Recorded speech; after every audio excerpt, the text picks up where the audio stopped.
Hey guys, so this is pretty great. Kamala Harris is coming out with a new memoir. It's called 107 Days, and it's about, running the shortest presidential campaign in modern American history. She failed, so I don't really think the length of the campaign is all that impressive. But anyway, she's going on this big press tour to discuss the book and some of the excerpts that have come out. And one of the excerpts is about Pete Buttigieg. I never know how to say his name. I'm gonna go with Buttigieg. Buttigieg? Anyway, it's about Pete. It's about Mayor Pete. And why she could not pick Mayor Pete as her running mate, even though she wanted to. And the reason why, basically, is because he's gay. And that's really not an exaggeration. She says it would be too big a risk. So Rachel Maddow, who is a lesbian, self-proclaimed, questioned Kamala Harris on this decision, and it did not go well for Kamala, to say the least. So let's watch that. I guess I'd ask you to just elaborate on that a little bit. It's hard to hear. Yeah. With you running as, you're the first woman elected vice president. You're a black woman and a South Asian woman elected to that high office, very nearly elected president. To say that he couldn't be on the ticket effectively because he was gay is hard to hear. No. That's not what I said. That he couldn't be on the ticket because he is gay. My point, as I write in the book, is that I was clear that in 107 days, in one of the most hotly contested elections for president of the United States, against someone like Donald Trump, who knows no floor, to be a black woman running for president of the United States and as a vice presidential running mate, a gay man, with the stakes being so high, it made me very sad, but I also realized it would be a real risk. So it's not because Pete was gay, it's just because he was gay.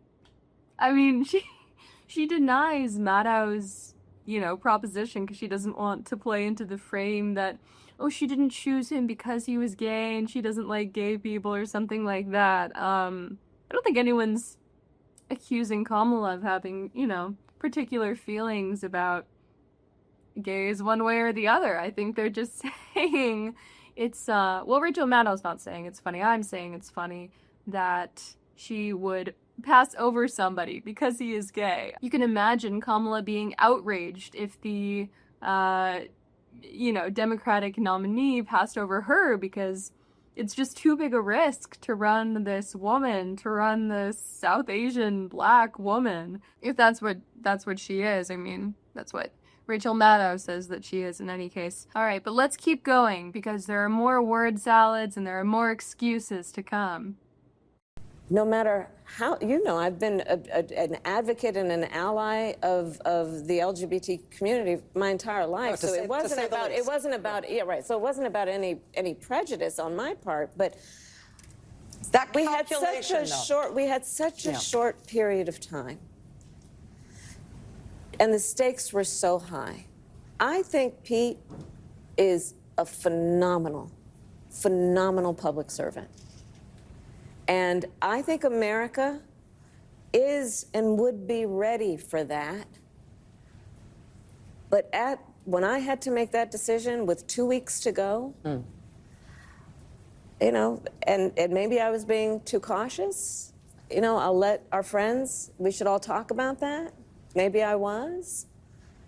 But that's the decision I made. And I, as with everything else in the book, I'm being very candid about that. Yeah. With a great deal of sadness about also the fact that it might have been a risk. Kamala is so bad, even on friendly programs. I mean, not that she goes on any sort of really antagonistic program. She would never open herself up to really being challenged. But she's so bad, it makes me wonder if she even prepares for these. So there was another anecdote from the book where she went on Dr. Mike, this YouTube channel, hosted by a doctor, And her appearance on the show just went so poorly that afterwards she turned to her team and she said, you know, what the was that? And they start to answer her and she goes, no, that was a rhetorical question. And, you know, apparently this became some inside joke with her team of like, you know, they ask each other something and then the response is, oh no, that was a rhetorical question.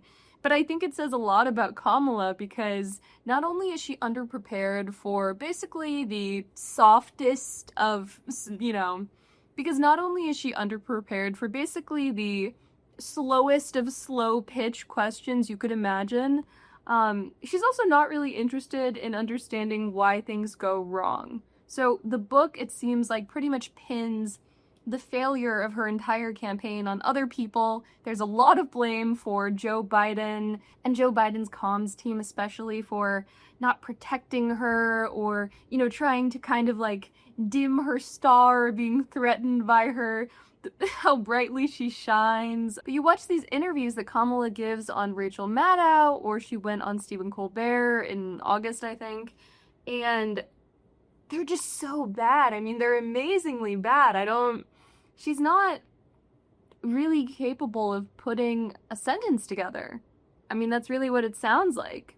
You would think that she could at least memorize sort of an adequate response to questions like this, which she should have known that she was gonna get. I mean, she says in the book, you know, I love Pete, but America just wasn't ready for a gay guy. Anyway, she goes into these interviews and she must know that she's gonna get questions like this. Like, it reminds me of during her campaign, she was asked kind of the same question over and over again, which was, how are you going to differentiate yourself from Joe Biden? What's different about you and the president? You know, and she could just never come up with a good answer.